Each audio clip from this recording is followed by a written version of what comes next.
Pessoal, hoje nós vamos falar um pouquinho sobre o capítulo 10 do Evolução em Dois Mundos, que fala da disciplina afetiva. E aqui nós vamos fazer um adendo para a questão emocional, mental nossa.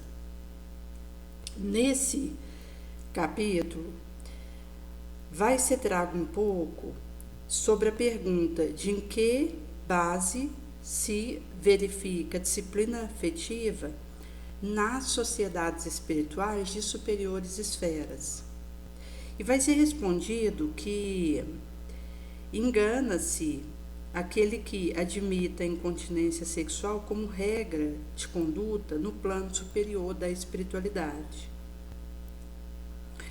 Os médicos que observaram regiões de licenciosidade ou desencarnados que a respeito delas venham a traçar aquela ou essa notícia, reportam-se apenas a lugares naturalmente inferiores, afins com a poligamia embrutecedora, por mais brilhante se lhes externem conceituação filosófica.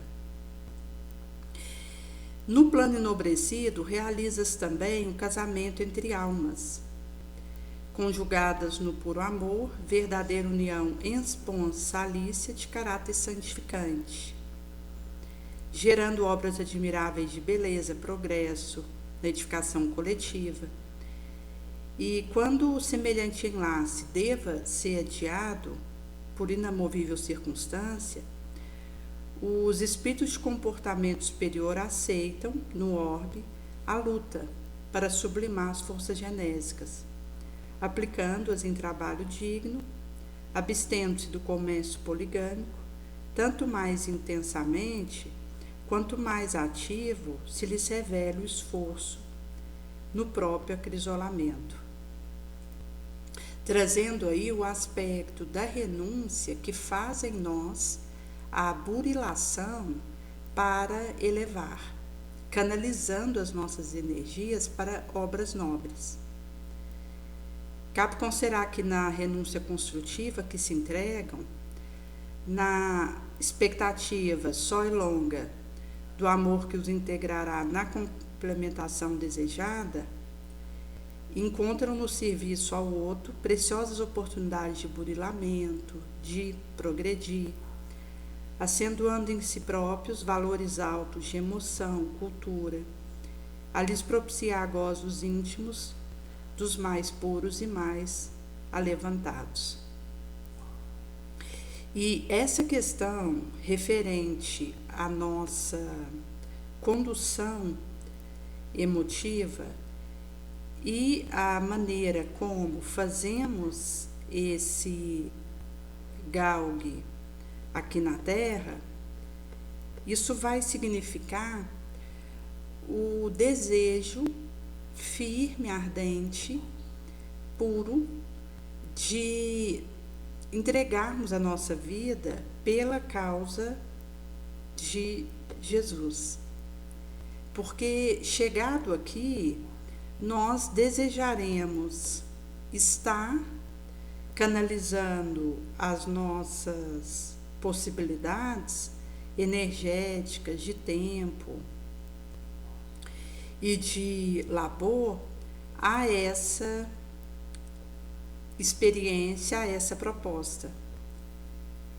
É nesse sentido que o desejar entregar a vida por Jesus determina aquilo que eu renuncio, aquilo que eu escolho, o que eu abraçarei.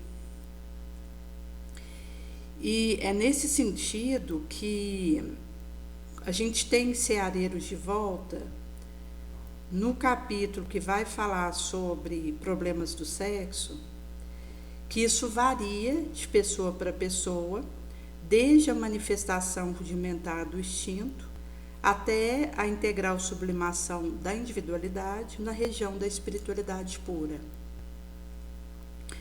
A continência sexual pode ser o estado natural do organismo quando a criatura canaliza a própria força para setor da atividade criativa.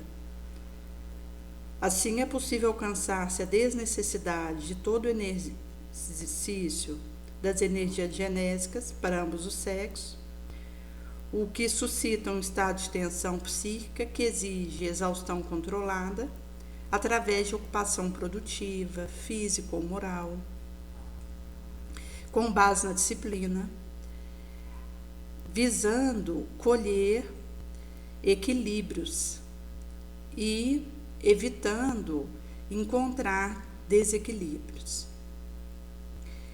Em sendo assim, a abstinência do sexo não é aconselhável para todos, do mesmo modo que não é a abstinência da refeição carnívora. Atentos quanto ao degrau de aprendizado de cada um.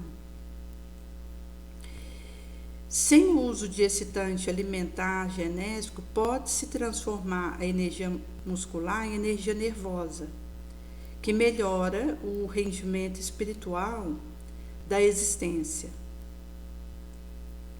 Contudo, engana-se quem julga que, abstendo consideradamente das forças referidas, quando trazido pela circunstância ao aproveitamento delas, estará salvo de conflito, visto que o lance do aperfeiçoamento não se realiza num dia ou numa única existência terrícola. Porque acaba que é um processo que a gente vai acontecendo e que, à medida que eu abraço a minha própria edificação moral e a reforma em mim, eu vou conseguindo criar um hábito na canalização das minhas energias para que eu tenha essa produção no bem otimizada. E isso nos mostra um processo. Assim que, se o indivíduo está situado na experiência sexual, ele pode honrar a natureza sem descer a animalidade. Equilíbrio e não extremismo, pureza e não puritanismo, fidelidade e não dissolução, respeito à afeição mútua entre duas almas e não o dessegramento. Por isso que vai ser corroborado o aspecto da nossa edificação mental. Anotando-se que há individualidades na Terra em regime de jejum emotivo ou frustração sexual temporária, a pedido delas próprias, antes da reencarnação. Não lhe cabendo abreviar indispensáveis provas a título de entrarem nas atividades normais do orbe orgânico, de vez que só a paciência na corrigenda gradual, lenta, dos próprios desvios sedimentais lhe assegurará a felicidade que desejam. É nesse sentido que significa um pedido que nós fazemos no astral e que eu vou viver isso feliz, porque foi objetivado para que nessa existência eu pudesse fazer uma autocorrigenda, um autoburilamento, que passou por isso. Nesse sentido que quando a gente examina as questões sexuais à luz da doutrina espírita, nós não favoreceremos nem licença em nome de uma doutrina instalada na Terra para restaurar a dignidade humana, nem devassidão, conforme os preceitos de Jesus.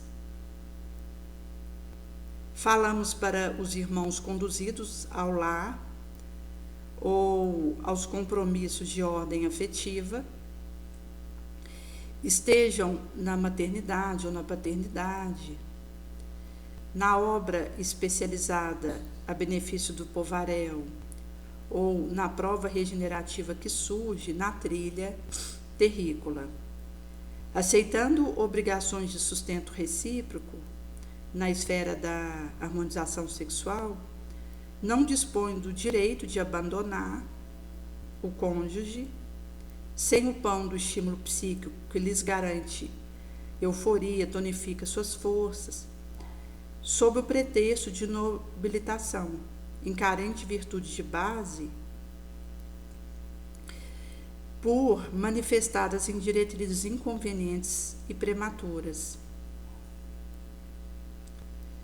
na condição evolutiva em que se encontram. Então, quando a gente traz o aspecto do realismo do nosso estudo, visto que existem terrícolas que adotam um comportamento deplorável, lesando almas dignas que lhes merecem afeição, se desvariam também à procura de companhia, parceiro, outros, de emotiva novidade, interrompendo serviços absolutamente imprescindíveis para eles no quadro reencarnatório, em que foi acordado o mapa, com a desculpa de haver encontrado querida afinidade do pregresso ou espírito eleito pelo destino, fantasiando aventura perniciosa, com rótulo de conquista superior, que ainda não fizeram por merecer.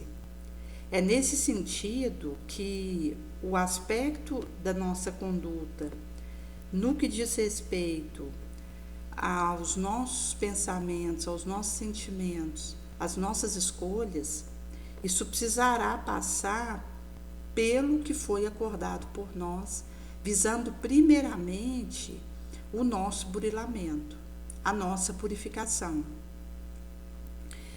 Por esse motivo que vai ser trago para nós em evolução em dois mundos, que vai ser encontrado na disciplina o caminho do nosso elevar. É nesse sentido que nós, enquanto na Terra, que estamos lutando pela sublimação das nossas energias, das nossas vibrações, dos nossos areais mentais, isso vai ser trago de uma aplicação na seara do bem e que vai permitindo que nós consigamos trazer luz para os nossos escaninhos sombrios e ter a perspectiva do passo a dar. É nesse sentido que, quando é trago o aspecto da abnegação construtiva, eficaz, que gera trabalhos em benefício da coletividade, em que acontece agregação, cooperação, isso ineludivelmente vai trazer de uma expectativa para um espírito encarnado que pode acontecer de ser longa a espera desse espírito para vir a encontrar sua alma eleita, e que inclusive implica um processo de construção de mérito. Então a gente tem o caso do Emmanuel, que no romance Há 2000 anos foi Publio Lentos, e que naquele momento ainda tinha uma perversidade, e sua esposa Lívia já estava num patamar de ação no bem que ele não compreendia. Em sendo assim, ela passou por uma série de desapego, de renúncia, tanto de uma filha que foi afastada dela, de um filho bebê que foi sequestrado pelos desmandos do marido. O marido mesmo ficou em torno de 25 anos sem falar com ela, porque supôs que ela houvesse traído ele erradamente, porque ela não havia tido uma conduta indevida dentro do casamento. E acaba que ela passou uma série de desmandos vindo dele na renúncia operante e no silêncio bendito, em que ela foi capaz de perdoá-lo e fez a costura, tecendo o relacionamento dela com Jesus, que foi se fortalecendo, a levando a dar a vida por Jesus na primeira leva de cristãos que foram para a boca dos leões, nos espetáculos do circo. E é depois que ela venha desencarnar que Públio começa o seu despertamento, a sua reforma moral, porque enquanto ela estava encarnada, ele ainda se demorava nos seus desmandos, nas suas ilusões, e já estava pensando em fazer uma reconciliação com ela, preparando o momento de declarar-se para ela novamente, que seria depois da festividade do circo. E ele não imaginava que na primeira leva de cristãos que ia para a boca daqueles leões, de encontro às suas patas, estava Lívia. Ele assistiu àquele hórrido, e depois que ele chega em casa e procura por ela e vê que ela não estava ali, nem nos arredores, é que ele fica sabendo que ela tinha ido para a arena dos leões e dado a vida por Jesus. Daí ele vai procurar ela no setor da arena, e a única coisa que ele encontra é um presente que ele tinha dado para ela e que ela guardou com ela, que foi uma joia que, ao presenteá-la, ela ficou com esse presente, esse mimo dele, ali no derradeiro momento.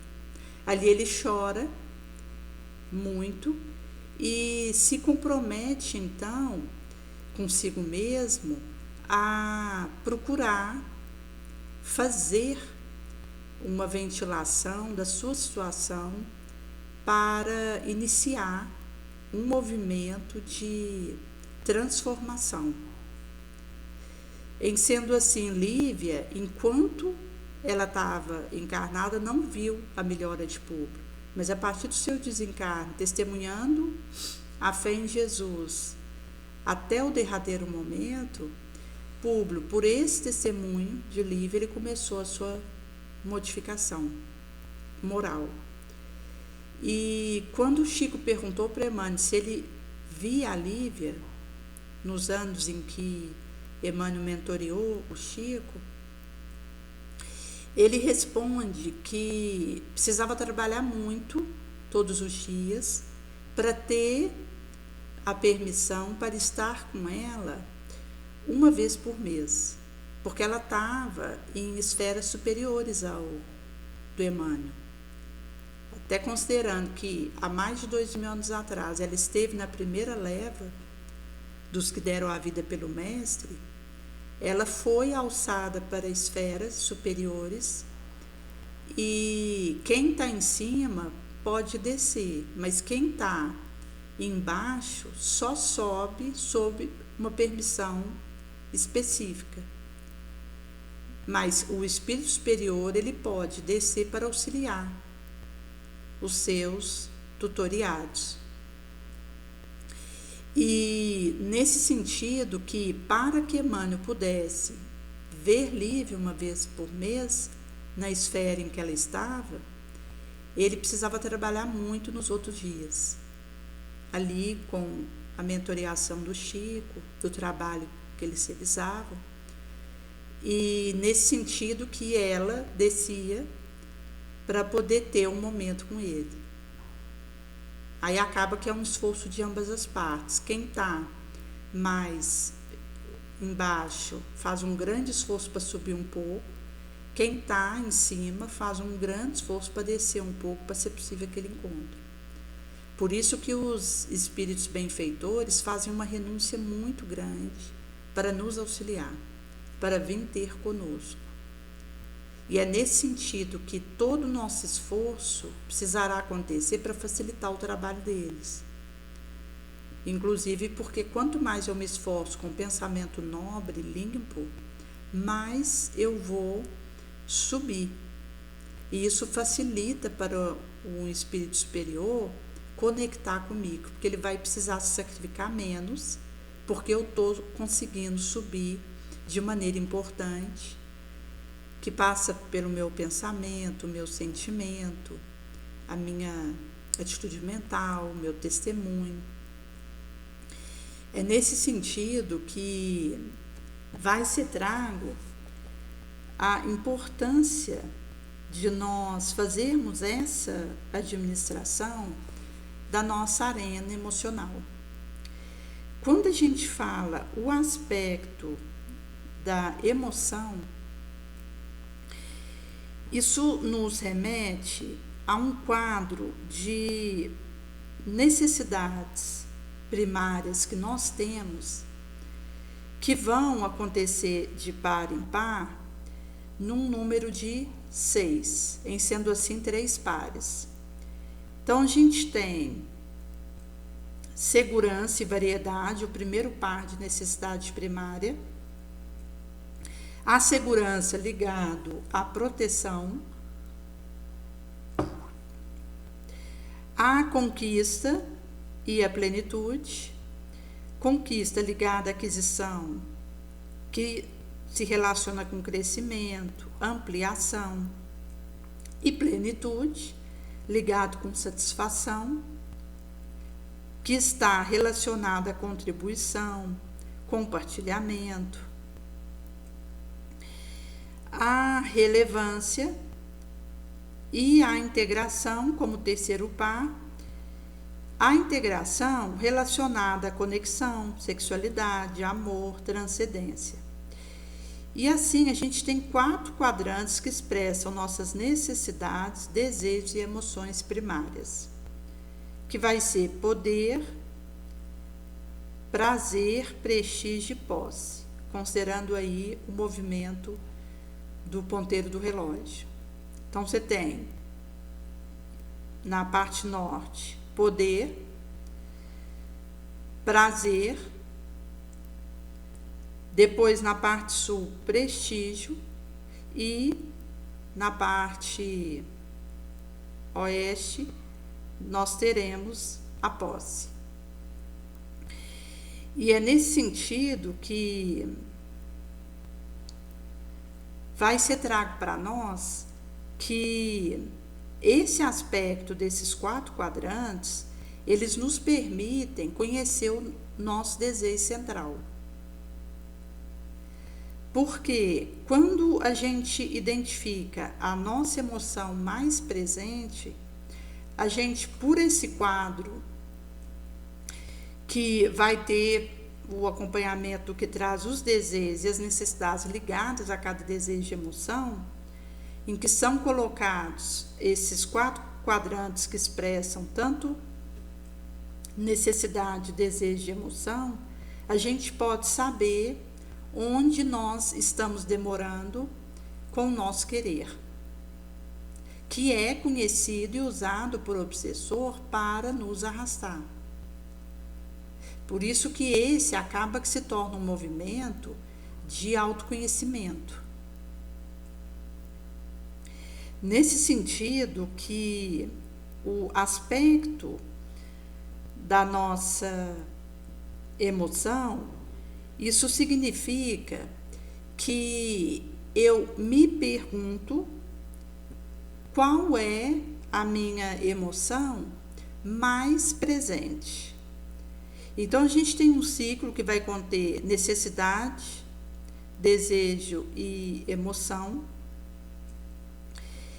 que nós vamos estar colocando no livro Novas Abstrações, no e-book acoplado a esse vídeo. Você pode abrir e procurar, que lá você vai achar o ciclo que contém necessidade, desejo e emoção. Nesse ciclo, você vai ver que na parte que está sob o alcance social, a gente tem prazer de um lado e poder do outro. Na parte ligada pessoal, a gente tem posse, e prestígio. Eu tinha comentado a respeito desses quadrantes, dei uma coordenada inicial, mas aqui ele faz uma adequação enquanto norte-sul, que vai ser de acordo com o que ele estatui na associação que ele faz. Mas o importante aqui é a gente ver a ligação da nossa necessidade com o nosso desejo, com a nossa emoção mais frequente. Porque aí vai ser feita a pergunta: qual dessas 12 emoções você mais expressa no seu dia a dia? Quais são aquelas com as quais você mais se identifica? E aí é para escolher entre 3 a 4 emoções. E na pergunta 2, dessas emoções escolhidas, qual é a que prepondera em você? Então, do momento que você descobre qual é a emoção que prepondera em você, se é medo, atração, participação, alegria, antecipação, empatia, confiança, repulsa, reconhecimento, tristeza, surpresa, fechando com a raiva e o medo, você vai associar com o desejo que vai estar dentro do espaço em que essa emoção se encontra e vai associar com a necessidade básica. E aí, ao escolher uma, você saberá onde está se demorando tanto a sua emoção, quanto o seu desejo, quanto a sua necessidade. Isso nos ajuda a fazer o aprimoramento e o direcionamento. Porque quando a gente considera as emoções, que são 12, que vai ser trago em 3 pares, em que um se opõe a outro. Então, a gente tem, por exemplo, a emoção primária, antecipação, o seu oposto é surpresa. A emoção alegria, o oposto tristeza. Participação, o oposto reconhecimento. Repulso, o oposto atração. Medo, o oposto confiança. Empatia, o oposto raiva. E assim vai. Nesse sentido que é possível a gente fazer uma análise dos aspectos que se demoram dentro de nós e também para a gente conseguir compreender a necessidade nossa e do outro. Porque acaba que quando a gente consegue fazer a leitura da necessidade que uma dada emoção expressa, isso significa que eu vou conseguir atender com mais presteza a necessidade de alguém. Porque quando a gente considera, por exemplo, a emoção raiva, isso pode estar ali trazendo o desejo de posse de alguém. E por não estar conseguindo ter aquilo que deseja, está tendo o sentimento da raiva, e isso vai estar ligado à necessidade de conquista, de aquisição. Nesse sentido que, se nós considerarmos alguém que vai numa repartição para pegar uma passagem para um tratamento fora do domicílio, e ali a pessoa pega uma senha e ela está aguardando. Se chega outra pessoa com uma situação urgente e vai até o balcão e acaba que esse alguém que chegou depois recebe o atendimento antes daquele que já estava esperando há um tempo, pode ser que aquele que já estava esperando há um tempo sinta a emoção da raiva. Porque ele, diante do desejo de ser atendido, que seria esse aspecto da posse, de ter a passagem que ele precisa para fazer uma viagem de tratamento fora do domicílio, ele, ao perceber que alguém que veio depois é atendido antes, vai sentir que o que ele deseja está sendo tirado por alguém que chegou depois.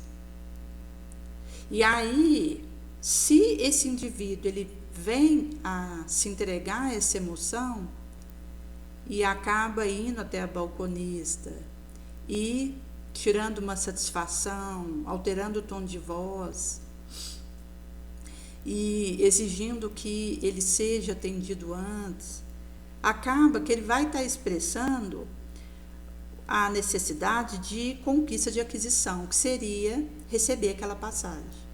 Então, se a balconista ela consegue fazer associação da emoção da pessoa com a sua necessidade, ela poderá ou perguntar para ele o que você necessita, para que ela possa atendê-lo, no caso, arrumar a passagem para ele mais rápido, que está dentro da alçada dessa balconista, ou ela pode, olhando para a emoção que ele está expressando, já associar com a necessidade que ele tem, e em sendo assim, não é necessário nem ela perguntar, ela já providencia, numa antecipação, a passagem desse indivíduo. Isso vai mostrar que a associação de emoção, desejo e necessidade, ela nos ajuda nas nossas interações. Visto que, do momento que o indivíduo ele pode fazer essa leitura, ele consegue tanto lidar com mais tranquilidade consigo mesmo, enquanto a modulação e o direcionamento das próprias emoções, que vão nos permitindo um maior equilíbrio, desejos melhores e necessidades que vão sendo transportadas para locais de pensamento no outro.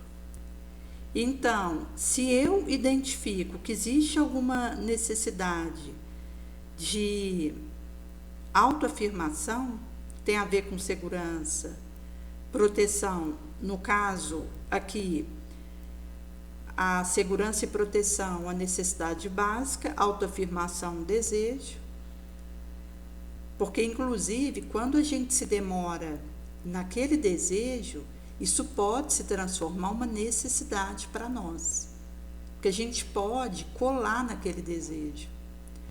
E é por isso que o movimento de cura, ele vai descolar o desejo da minha vontade.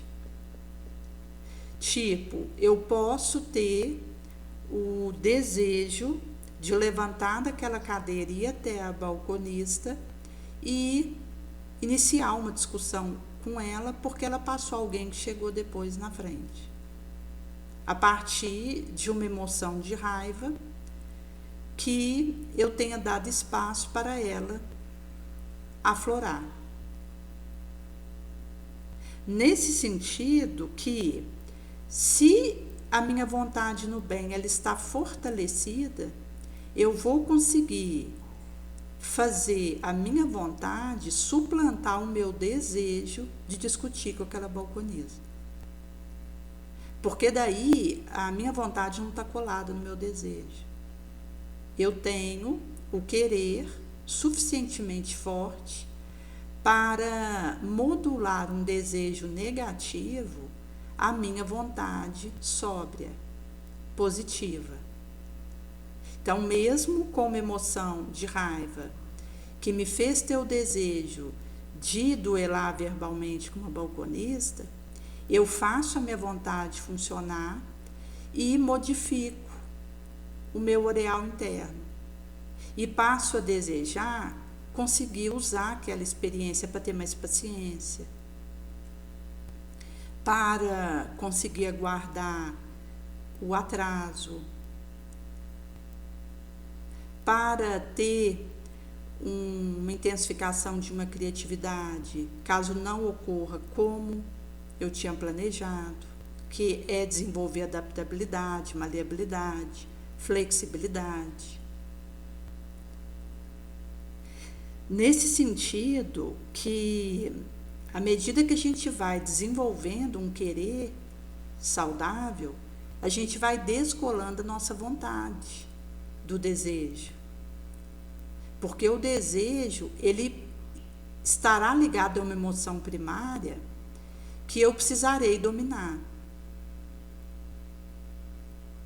E é nesse sentido que isso vai me ajudando a rever a minha necessidade.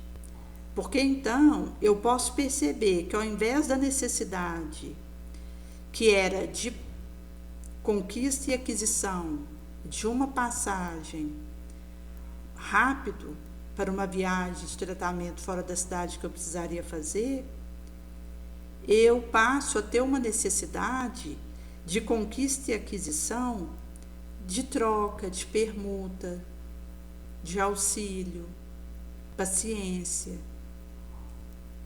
que vai desenvolver em mim a empatia. É nesse sentido que o aspecto daquilo que nós trazemos na nossa experiência, isso vai significar um processo, porque por trazermos experiências pregressas que ainda demoram dentro de nós, em experiências expiatórias, além das expiações, nós temos provas que vão ter um gênero que predomina nelas. Nós trouxemos ontem o mapa da Odisseia Humana, onde a gente escreve em cada setênio os acontecimentos mais importantes, positivos e negativos, e a gente faz associação disso com a janela de oportunidade, que está no meio do setênio, e com as questões riscosas que está no início e no fim do setênio. Porque o risco, ele vai estar tanto no início quanto no fim de cada fase, que engloba 6 setênios, em 2 fases, cada qual com 6 setênios. A gente tem primeiro a fase de construção e depois a fase de refinamento. A fase de construção, ela vai do 0 aos 42 anos. Daí, nesse período, a gente tem 6 setênios, que no início e no fim de cada setênio dessa fase, a gente tem riscos potenciais. E no meio de cada setênio, janela de oportunidade, que está no e-book Novas Abstrações, o exercício para você fazer. E ao colocar isso ali, associado às dimensões de desenvolvimento de cada setênio, que vai, na fase de construção, do 0 aos 7 anos, ter a dimensão biológica, e na última, que vai dos 35 ao 42, a fase, enquanto a dimensão espiritual. Ao entrarmos na fase de refinamento, que vai dos 42 aos 49, a gente repete a dimensão espiritual.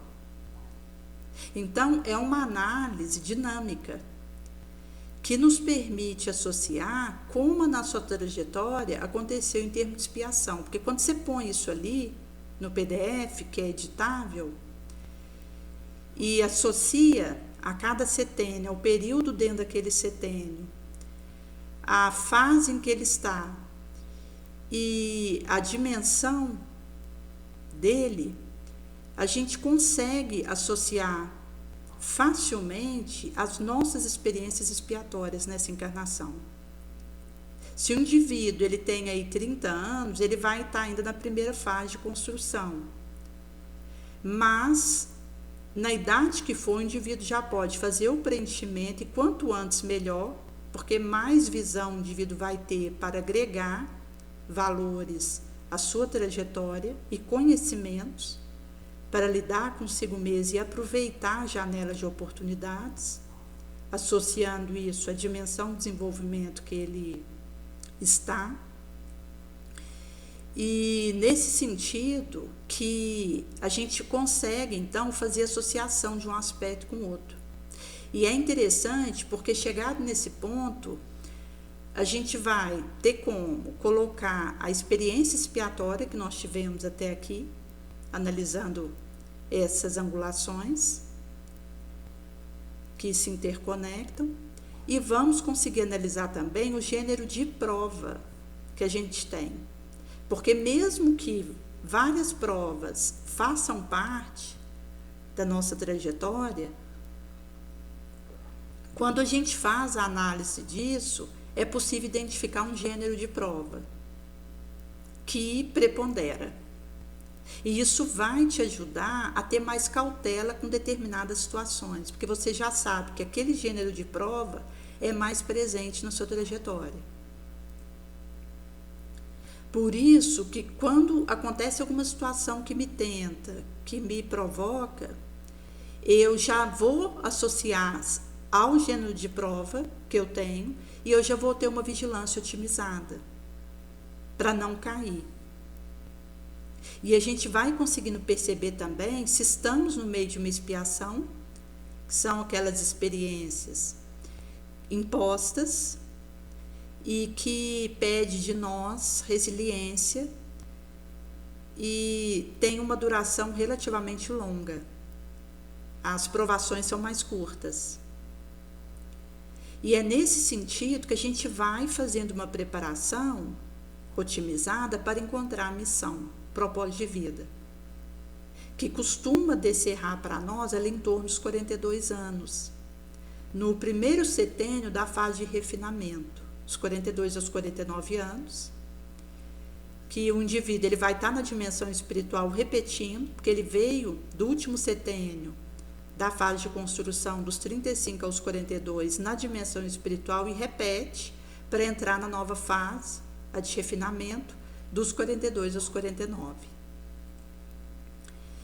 E a missão, ela nos permite o desenvolvimento da gratidão e é o nosso contributo para o mundo. Por isso que quando a gente consegue perceber o foco do nosso desejo central, por esse exercício das emoções, desejos e necessidades, que vai ser colocado no e-book, a gente consegue perceber aquilo que nós temos condição de contribuir e aquilo que a gente tem que focar em nós para melhorar. Porque se o desejo de um indivíduo, por exemplo, ele está ligado a reconhecimento, significa que o desejo é de ser valorizado, que vem dessa emoção primária reconhecimento e que vai atender à necessidade básica de relevância.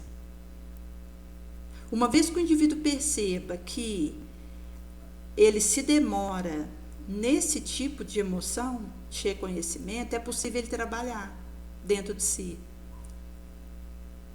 tendo mais cautela com a carência, administrando melhor o seu vazio interior, fazendo exercício de auto-amorização, de auto-perdão,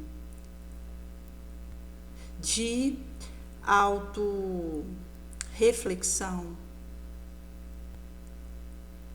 Inclusive, vai ser dito na coleção A Vida no Mundo Espiritual, num dado recorte, que o foco do nosso desejo central é usado pelo espírito inferior, que traz outros espíritos naquela mesma faixa e que alimenta o nosso desejo central, criando monoideias, e esses estados acabam por nos eclipsar. Porque chegado aí, pode ser que eu não consiga frear a minha emoção primária ligada àquele desejo central e eu me torno escrava, refém. Nesse sentido que um indivíduo que tem aí um desejo ligado a dinheiro, se ele está focado em acúmulo financeiro e fica acompanhando o rendimento e acaba que trabalha para ter aumento do seu ganho, enquanto uma monoideia que ele faz em cima disso, vai significar que o obsessor ele vai trazer espíritos avaros também e vai oferecer para esse indivíduo que está refém desse desejo cúpido mais posse, mais perspectiva de ganho, caminho de corrupção para poder fazer um amontoamento importante financeiro.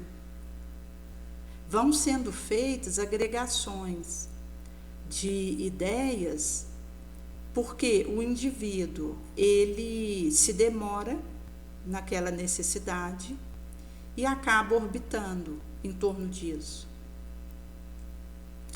E o aspecto tanto da paixão pelo dinheiro, quanto o abuso de autoridade, quanto o empobrecimento do sexo, estão entre nós.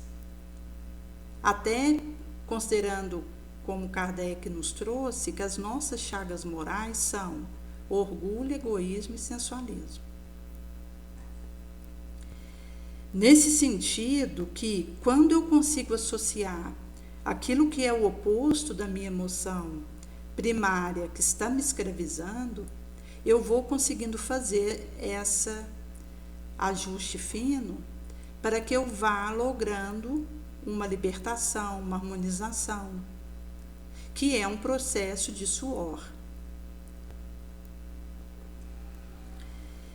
Nesse sentido que, quando a gente considera, por exemplo, o processo de autoobservação, isso nos permite tomar decisão consciente.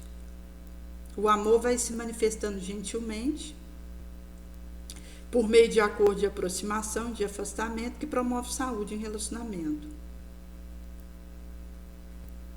Por exemplo, no processo de isolamento, a gente se torna uma presa fácil para a obsessão. Porque o obsessor é alguém machucado, ferido,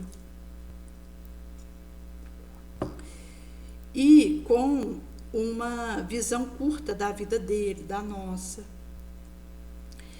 As feridas dele não permitem que ele nos veja de um modo melhor e nem notar as mudanças que a gente já fez. Então, o obsessor, ele quer que o outro sinta a dor que ele sentiu, que sinta o mesmo sofrimento dele ou pior.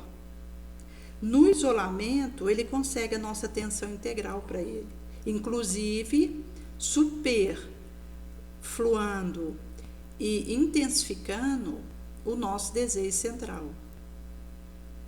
Porque aí a gente vai fazendo essa órbita com facilidade, pelo isolamento, por estarmos mais vulneráveis e fechados aos conselhos e ajuda dos encarnados, amigos e desencarnados, benfeitores. É nesse sentido que, se a gente considerar hoje, adolescentes costumam ficar dentro de quarto sozinho, dia e noite, distraindo com jogo de computador. Então, isso vai fazer uma predisposição, uma vulnerabilidade espiritual que vai nos vinculando a espíritos afins. E também os relacionamentos virtuais não oferecem crescimento, porque nessa modalidade de relação não há contato promovente de experiências transformadoras. São lares de pouca profundidade. Por isso, necessidade de criarmos estratégias de convivência para que os filhos voltem a conviver, compartilhar e trocar em família. Para cada filho precisará de uma estratégia singular, porque são espíritos com necessidades diferentes. Por isso que o isolamento não é uma decisão, uma reatividade. Sair de uma convivência por ela me incomodar sem que eu possa identificar o que acontece comigo. Esse comportamento não vai trazer crescimento. Por isso a Ana vai dizer que nesse recorte do livro Caminha que a Vida Te Encontra, que nas escolhas desviantes, protetor inspira e aguarda nossa volta ao caminho de crescimento. E isso significa que eles aconselham, mas jamais determinam ou interferem de modo dominante em nossa vida. Consono vai ser trago no Livro dos Espíritos, no tópico 486, que os espíritos bons fazem todo o bem que lhes seja possível, se sentem ditosos com as nossas alegrias. Se afligem com nossos males, quando os não suportamos com resignação, porque nenhum benefício então tiramos deles. Por isso que a doutrina espírita, ela não é prescritiva, ela é uma proposta que nos orienta. E o fato de nós estarmos num centro espírita não significa que não seremos tentados e provocados, perturbados. Às vezes o indivíduo está aí caminhando dentro de uma igreja da sua predileção nessa milícia, mas ele continua encontrando situações que o propele a quedas, tendo os rumores das suas fragilidades, do sitiamento que ele experimenta, dos arrastamentos passionais. Porque quando a gente considera a nossa caminhada na Terra, isso significa um risco. Inclusive, o aspecto do mapa da nossa Odisseia mostra isso, que a gente tem muito mais momentos de riscos potenciais do que de ensanches encarnado. Isso traz para nós que não viemos para a Terra para ter proteção, segurança. A gente veio para crescer com o enfrentamento das dificuldades, com valor, com resiliência. E procurando não desistir de nós próprios, do nosso processo. Nesse sentido que, do momento que é possível a gente perceber as dificuldades, as ciladas que nos acontecem, a gente vai, com essa boa intenção, suplantando um a um, porque a gente vai tirando o aprendizado daquilo e estaremos abertos para não desistir, para buscarmos a melhor versão de nós mesmos.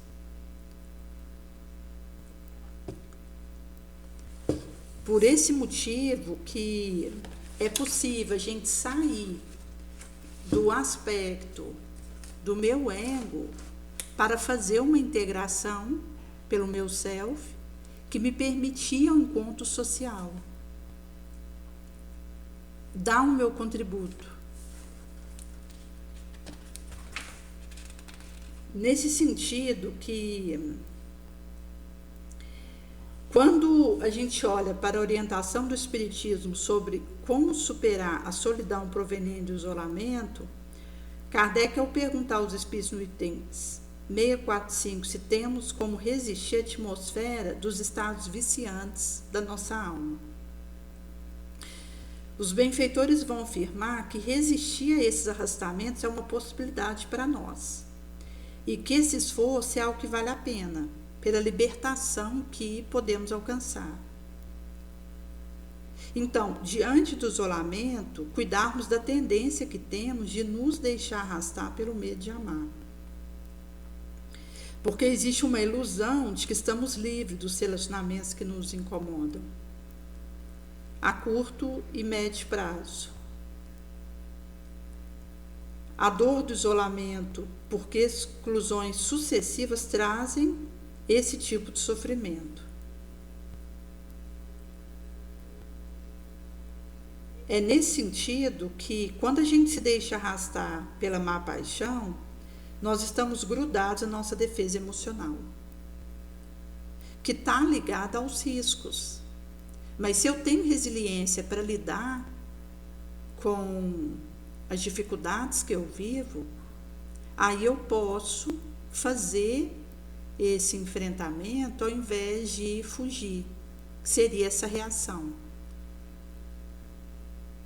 Por outro lado, se eu revolto, eu estou tendo uma reação enquanto partir para cima de uma situação que eu não quero digerir, resolver, movimentando meus elementos que dispõem para isso, fazendo a burilação dos meus ferramentais.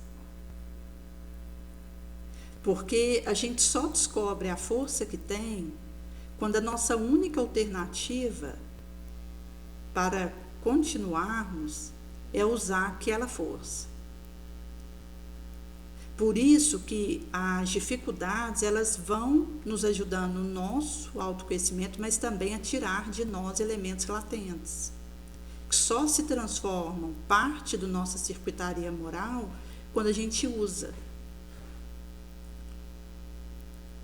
Por isso que nós estamos no Orbit de prova e expiação de riscos, porque é em meio a esse tipo de vibração que a gente desenvolve recursos nobres.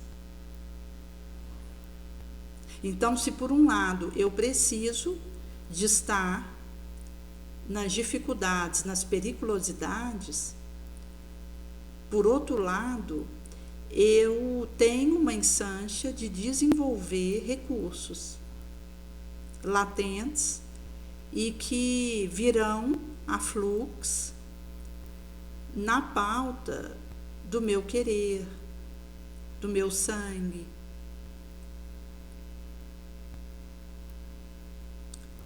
Por esse motivo que, do momento que o indivíduo ele consegue fazendo um espectro da sua trajetória, nos anos que ele já teve encarnado, ele vai conseguindo puxar esse fio de Ariadne. Porque vai sendo possível a gente fazer o desenvolvimento de aspectos que foram mais vulneráveis para nós até aqui. E quando você for fazer o seu exercício no mapa da Odisseia Humana, que está no e-book, evita colocar nome de quem quer que seja. Quando você colocar referente a alguém que participou de uma experiência com você, ali na sua primeira infância, que você lembra, que tenha sido positiva ou negativa, coloca um dado coleguinha da escola. Alguém que participava comigo da reunião da evangelização infantil. Um primo, ao invés de colocar nome. Aí você representa aquela pessoa por uma letra. Para que a gente não envolva outras pessoas nas nossas interpretações e nas vivências que a gente teve de forma que seja além do necessário. Porque se nós considerarmos uma partilha que eu faça no momento de autorreflexão sobre uma situação de indisposição que teve com alguém no trabalho, se eu começo a falar o nome dessa pessoa e reclamando, eu acabo atraindo os obsessores dela para mim. E acaba que isso cria um ioiô, porque eu vou ficar algemada por uma interferência espiritual sombria, devido ao fato de tratar de uma coisa que aconteceu, direcionando a reclamação para alguém que eu trago pelo nome. Por isso que quando a gente toma a rédea do nosso processo de melhoria e sai do vitimismo, a gente não vai acusar outrem. A gente toma a responsabilidade de nos melhorarmos, de acharmos uma saída e tirando de nós esse esforço. Então, não é necessário citar o nome de alguém, colocar ela numa dificuldade que nós estejamos envolvendo. Se eu preciso trazer uma dada situação para análise, eu posso trazer isso sem precisar trazer nome, e isso vale para o aspecto do mapa da Odisseia, porque aí a gente vai ter condição de trazer na primeira infância, o primeiro setênio do 0 aos 7 anos, dos 7 aos 14, aquilo que aconteceu, que vai ser a nossa vivência dos fatos, porque duas pessoas que viveram a mesma situação têm um registro disso diferente, e que a gente coloca os elementos que participaram daquilo, os indivíduos, mas representando por letra, por alguém que seja um colega ou um tio, sem precisar trazer o nome daquela pessoa, para que a gente tenha a perspectiva do crescimento do que aconteceu e possamos fazer essa aprendizado que vai acontecer. Nesse sentido que, a partir dessa proposta, vai sendo possível a gente fazer esses registros de forma tranquila, olhando para as perspectivas que nós temos de divisarmos saída e ampliarmos o nosso autoconhecimento, da nossa trajetória, daquilo que vivemos até aqui e do momento em que estamos, para que, associando as dimensões de desenvolvimento de cada setênio, a gente possa aproveitar melhor as janelas de enchanchas. E isso, então, vai nos permitir esse salto. E junto com uns outros comentários de autoconhecimento que a gente vai trazendo, vai sendo possível você perceber entre ser introvertido e extrovertido, o aspecto de ser mais de pensamento ou de sentimento, ou de intuição ou de sensação, e que vai ter um que é o principal, um secundário, um terciário, o quarto, que está inconsciente. Então, vão ter aspectos aí correlatos que vão permitindo a gente fazer essa mastigação, palatabilizando esse processo.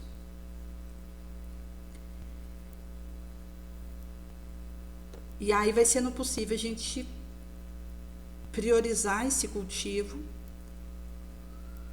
que, à medida que a gente vai fazendo essa ruminação, essa mastigação, isso vai facilitando o perdão que asepsia a alma, fascina a mente, alforria o coração, conosco mesmo, com o nosso processo. E que nos permitirá essa proposta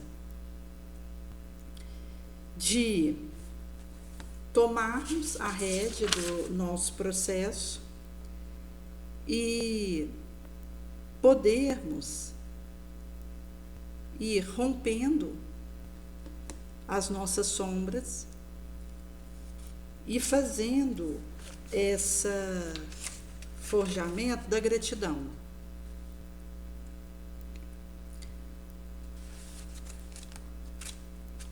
nesse sentido que Jesus ele vai trazer para nós que a lógica, a intuição, a sabedoria, um bom senso, passando pelo cadinho, dados e comunicações, a gente vai conseguindo diminuir as nossas chances de ser enganado, de termos desvios de percepção em relação a nós próprios e de passar despercebido para nós as nossas falhas. Porque aí vai sendo possível a gente realizar esse autoconhecimento, essa autopercepção, que inclusive, quando ele diz para nós em São Marcos, o que quer que seja que pedis na prece, crede que o obtereis, vos será concedido, vai trazer da meditação, da nossa recolhição,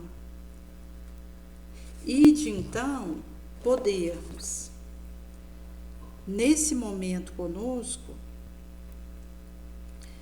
termos essa autoanálise cuidadosa, honesta, limpa, sem exigência, sem condenação, sem elogio, nem justificativa, identificando o erro sem culpa, que traz equilíbrio, tolerância a outrem, que vai nos dando o desejo de recuperar pelo trabalho, que é a nossa única saída, em esforço conjunto no bem, canalizando a nossa energia corretamente, que se transubstancia num gerador de força. Conquistaremos bem-estar, saúde. Aceitamos o que aconteceu, identificamos como reparar, libertamos da perturbação, amamos pela memória positiva, porque é possível fazer nessa atualização, onde a gente substitui a memória negativa por uma memória iluminada. Isso vai fermentando em nós gratidão e a gente vai cicatrizando nossa ferida para nos cuidarmos, porque quem não se cuida é a ferida da espera. Então, pelo empenho grande da vontade, olhamos para dentro, pesquisamos possibilidade, identificaremos melhor como realizar um modo, o que fazer,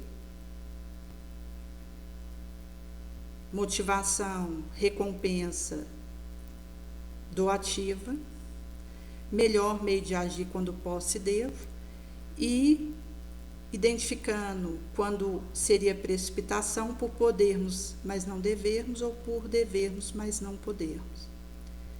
Em sendo assim, não temamos saber quem somos. Estudemos a nós mesmos e multiplicaremos nossas forças. Ao aprendermos a nos conhecer, erraremos menos, porque nos ajustaremos gradativamente à verdade. Verdadearemos, serviremos e pensaremos, que é o traçado de Jesus para nós: olhar, vigiar e orar.